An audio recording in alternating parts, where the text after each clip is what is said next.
What's up, nail crew? I want to talk to you guys about how I use an e-file to achieve the perfect cuticle line.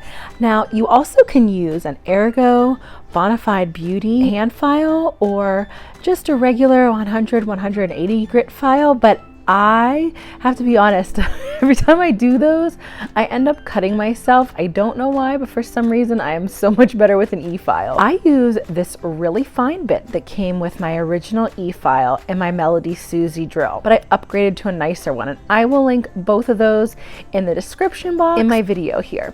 So as you can see, I take this very fine bit. When you're holding the e-file with your right hand, make sure that you have it on forward motion, and when you're holding it with your left hand, make sure you have it on backwards motion. I put it on usually about 5,000 to 7,000 RPMs, and I gently go around my cuticles. Normally I speed my videos up to like 2.5 times the speed, just so that you guys aren't watching me do my nails for what seems like forever.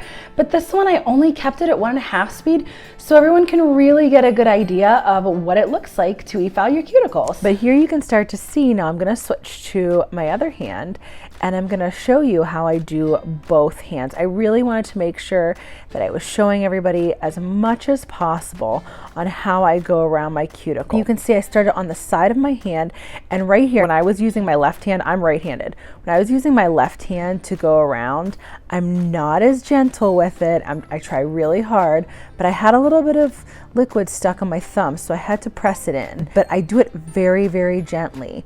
And when I keep it on the 5,000 to 7,000 RPM, it seems to be the right speeds that I'm not hurting myself or flinging the e-file widely around my fingers or anything like that, since I tend to be rough. And here I had like a little bit of dip sticking up that I must have missed when I was buffing, so I just quickly went around and filed that down. Now you can see me just gently go around, and the dip is flying off when I use this e-file tool. It's got the straight edge, but it's still very fine, and I have, knock on wood, I have not nicked my fingers with this. Who is ready to learn more about using an e-file? Click this next video and I will help everyone learn how to use an e-file to remove builder gel. Thanks, nail crew!